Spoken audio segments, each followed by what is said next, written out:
Hello class 9. So today we are going to deal with organic farming. You see, organic farming organic farming avoids the use of synthetically compound fertilizers, pesticides, growth regulators and livestock feed additives. Use of fertilizer and pesticides has their own disadvantages. Advantage तो हम जानते ही हैं, but still they are having some disadvantages and they cause pollution, damage soil fertility in long run. Grains, fruits, vegetables often may contain harmful chemicals in small amount that can further harm the human beings or the other organism that eat these things. So organic farming is a farming system with no or very little use of chemicals like fertilizer or pesticides, nothing more than that. Organic farming यही है.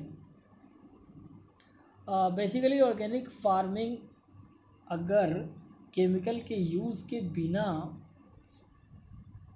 अगर उसको होना है तो फिर इसको किस चीज़ पे डिपेंड करना होगा? इसको डिपेंड करना होगा जो नॉन केमिकलाइज्ड पैटर्न है उस पे, जैसे क्रॉप रोटेशन है, क्रॉप रेसिड्यूज़ है, एनिमल मैन्योर्स हैं जिसमें एनिमल एक्सक्रीटा वगैरह है, लेग्यूम्स है जिसमें हमने बताया था आपको कि एक खाली सीजन में उसमें सिर्फ दाल वाले पौधे उगा करके और उसी में उसको प्लफ कर देते हैं.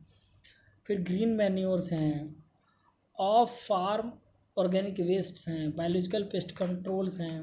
तो ये सारी चीज़ें हैं. You can see what are the objectives of organic farming, है ना. इसके क्या ऑब्जेक्टिव हो सकते हैं? तो ऑब्जेक्टिव्स में हम 2 3 4 5 पॉइंट हम कर सकते हैं कि बिकॉज ये जो ऑर्गेनिक फार्मिंग है चूँकि इसमें कोई केमिकल यूज़ होना नहीं है, तो आखिर ऐसा क्या है कि हम केमिकल यूज़ नहीं करना चाहते हैं, है ना. तो ऑर्गेनिक फार्मिंग से जो देखिए केमिकल के यूज़ करने से जिन चीज़ों से नुकसान है वही कारण बन जाएगा, वही ऑब्जेक्टिव बन जाएगा कि साहब ये जो नुकसान है इसको अवॉइड करना है हमने. तो वो वही चीज़ें जो जो नुकसान आएंगे वही चीज़ें यहाँ पर हमारा ऑब्जेक्टिव हो जाएगा कि ऑर्गेनिक फार्मिंग यूज़ करने का हमारा वही ऑब्जेक्टिव है जो केमिकल फर्टिलाइज़र और मैन्योर्स यूज़ करने से जो हमको नुकसान है उसको अवॉइड करना. तो इसमें कुछ पॉइंट्स हम कर सकते हैं, जैसे to develop a sustainable agriculture system, है ना, क्योंकि सस्टेनेबल तो केमिकल यूज़ करके नहीं हो सकता है. This system rely upon resources within own resources.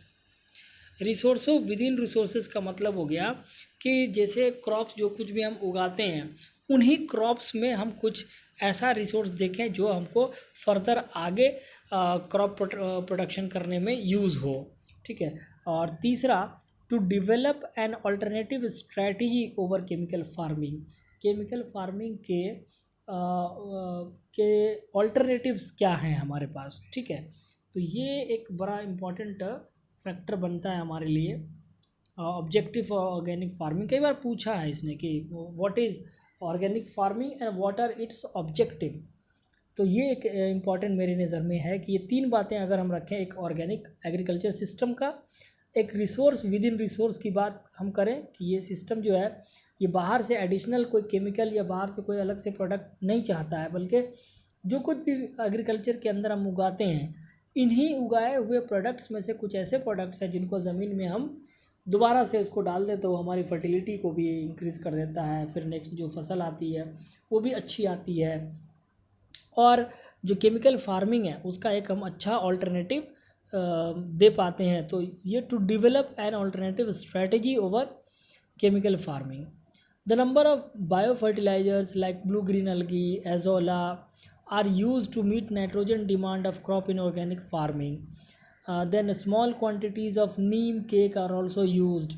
Phosphorus solubilizing and mobilizing organism like phosphobacterium and vesicular arbuscular mycorrhiza, VAM कहते हैं इसको, VAM normally, are also very useful. तो हम देख सकते हैं कि इसमें क्या क्या चीज़ें हैं मैन्योर और रेसिड्यूज के कुछ एग्जांपल है, आप देख सकते हैं। काऊ डंग हो सकता है, चिकन मैन्योर हो सकता है, कॉर्न कॉब्स हो सकते हैं, बीन्स हो सकते हैं, कोकोनट हल जो होते हैं वो हो सकता है, हाउस होल्ड के गार्बेज जो हम लोग डेली के निकालते हैं वो हो सकते हैं।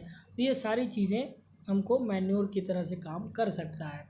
अब आप देखिए कि इन फूड ग्रेन्स को स्टोरेज करने के लिए हमने क्या क्या करना पड़ता है, इन चीज़ों को अगर हम देखें मेरे समझ से पहले उसके पहले हम लोग एनिमल हस्बेंड्री को देखने से पहले इनका स्टोरेज जानना बहुत ज़रूरी है। तो इसमें कई सारे डिवाइसेस यूज़ होते हैं। आप एक तो सन ड्राइंग आप जानते हैं, food grain should be properly dried in the sun, सुखाते हैं हम लोग दाने को।